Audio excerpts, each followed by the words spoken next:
اللہ نے ہم کو ایمان اور اسلام کی دولت عطا فرمائی، الحمدللہ رب العالمین۔ اپنے آپ کو ہلکا نہیں سمجھنا چاہیے، اپنے آپ کو معمولی نہیں سمجھنا چاہیے۔ اللہ نے وہ ایمان کی دولت جو ہمیں عطا فرمائی، یہ بہت بڑا اللہ کا احسان ہے، بہت بڑا اللہ کا انعام ہے کہ جس سے ہم سرفراز ہوئے۔ اللہ کے نبی علیہ الصلوۃ والسلام نے مبارکبادی دی تھی اور کیا فرمایا تھا؟ طوبیٰ لمن رآنی وآمن بی، خوشخبری اور مبارک تم اس انسان کو جس نے مجھے دیکھا اور ایمان بھی قبول کیا۔ یہ حضرات صحابہ کرام کے متعلق۔ پھر فرمایا وطوبیٰ سبع مرات لمن لم یرانی وآمن بی، اور 7 مرتبہ اس انسان کو مبارک جس نے مجھے نہیں دیکھا ہوگا پھر بھی وہ کہتا ہوگا میرا نبی محمد رسول اللہ۔ الحمدللہ ہم اس کیٹیگری میں شامل ہیں۔ ہم اللہ کے گھر میں علل اعلان یہ کہہ سکتے ہیں، یا اللہ ہم نے آپ کے نبی کو نہیں دیکھا، اور دیکھا ہوگا کسی کو خواب میں زیارت ہوئی ہوگی مگر ان آنکھوں سے نہیں دیکھا، اس کے باوجود ہم پورے دل کے انشراح کے ساتھ، قلبی طمانینت کے ساتھ، دماغ کی آمادگی کے ساتھ، بغیر کسی شک کے اعلان کر کے کہتے ہیں محمد رسول اللہ نبی برحق۔ لہذا ہم اس کیٹیگری میں شامل، ہم اس کیٹیگری میں شامل ہیں جس کو اللہ کے نبی نے 7 مرتبہ مبارکباد کی ہے۔ آج بھی جو لوگ اسلام قبول کرتے ہیں ان کے دلوں سے پوچھے کیسی خوشیاں ان کو ہوتی ہے، کیسی شانتی اور کیسا سکون انہیں ملتا ہے۔ اس سے پہلے زندگی کے تمام وسائل سے وہ زندگی گزار رہے تھے مگر اتنی خوشی اور سکون نہیں ہوتا ہے، لیکن اسلام قبول کرنے میں تو ان کو کیا نعمت ملتی ہے۔ تو بہرحال اللہ نے ہم کو یہ نعمت عطا فرمائی۔ اب ہم میں سے ہر شخص کو سمجھنا ہے کہ یہ ایمان کی دولت مجھے ملی ہے، میری زندگی اسلام کے مطابق گزر رہی ہے یا نہیں۔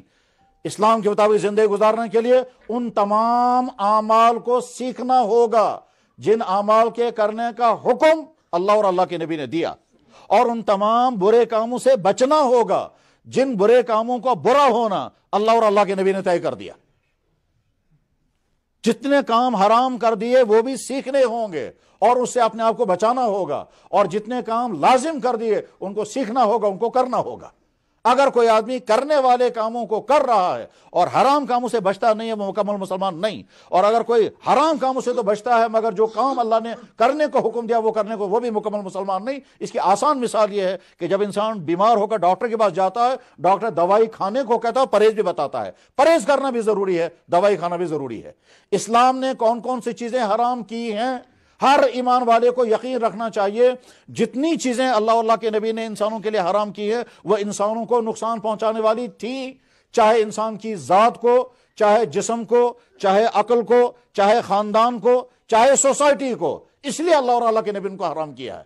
ایسا نہیں ہو سکتا کہ کوئی چیز انسان کے لیے بڑی فائدہ مند تھی مگر اس کے باوجود اللہ اور اللہ کے نبی حرام کر دے، ایسا کبھی نہیں ہو سکتا۔ یاد رکھیں اللہ اور اللہ کے نبی نے جتنی چیزوں کو حرام کیا ہے وہ لازماً انسان کو نقصان پہنچانے والی ہیں، اس لیے ان کو حرام کر دیا۔ اب اللہ نے شرک کو حرام کیا۔ شرک کے معنی اس کائنات میں اللہ کے علاوہ کسی اور کو خدا ماننا، کسی اور کو مشکل کلا اور حل المشکلات ماننا۔ اس کائنات میں فیصلہ صرف ایک اللہ کا چلتا ہے۔ ماں باپ کی نافرمانی اسلام میں حرام کر دی گئی، شراب پینا اسلام میں حرام کر دیا گیا کیونکہ انسان کی صحت کے لیے مضر، زناکاری اسلام کے لیے حرام کر دیا گیا کیونکہ اس کے نتیجے میں ایک ایسی نسل وجود میں آئے گی جس نسل کا پوچھنے والا کوئی بھی نہیں ہوگا۔ زناکاری نام ہے دراصل تھوڑی دیر کے لیے دو اجنبی مرد اور عورت لذت اٹھائیں گے اور اس کے بعد پھر اگلی زندگی ان کی ایک دوسرے کے ساتھ جڑی ہوئی نہیں ہوگی۔ اس کے نتیجے میں کوئی عورت دوسرے کسی مرد کی وفادار نہیں رہے گی، کوئی مرد کسی عورت کا وفادار نہیں رہے گی۔ زناکاری کے نتیجے میں سوسائٹی میں کتنی خرابیاں پیدا ہوتی ہے یہ سمجھنے کی ضرورت ہے، اس لیے زناکاری کو حرام کیا۔ انسان کے اندر جو جنسی طاقت اللہ نے رکھی، جنسی چاہت، اللہ نے اس کا حل نکالا۔ نکاح کرو، چاہے تم 1 کرو، چاہے تم 2 کرو، چاہے تم 3 کرو، چاہے 4 کرو، مگر زناکاری مت کرنا۔ ڈانس کو اللہ نے اللہ کے نبی نے حرام کر دیا، شراب نوشی کو اللہ اور اللہ کے نبی نے حرام کر دیا، رشوت خوری کو اللہ اور اللہ کے نبی نے حرام کر دیا، سود خوری کو اللہ اور اللہ کے نبی نے حرام کر دیا۔ جسم میں جتنی طاقتیں ہیں ان طاقتوں کے استعمال کی حدیں طے کر دی ہیں۔ تم آنکھ سے دیکھو گے مگر کون کون سی چیزیں دیکھنا تمہیں حرام، تم کان سے سننا ہو مگر کون کون سی چیزیں تمہارے حرام، تم زبان سے بولتے ہو مگر اسے کیا کیا بولنا اور کیا نہیں بولنا ہے۔ اللہ نے حد بندیاں طے کر دی ہیں کیونکہ باڈی اللہ کی بنائی ہوئی ہے۔ ابھی آج رات ہیپی نیو ایئر کے نام سے جو ڈانس ہوئے ہیں، جو شراب خوریاں ہوئی ہیں، جو بدکاریاں ہوئی ہیں، اس کے بعد انسان کو تیار رہنا چاہیے اللہ تعالیٰ کی طرف سے آنے والے عذاب کا، اور وہ کس طرح سے قوم کو تباہ کر دیں گے۔ ہاں ہو سکتا ہے کچھ انسانوں کے معافیا مانگنے سے اللہ تعالیٰ ابھی اپنے عذاب کو روکے ہوئے،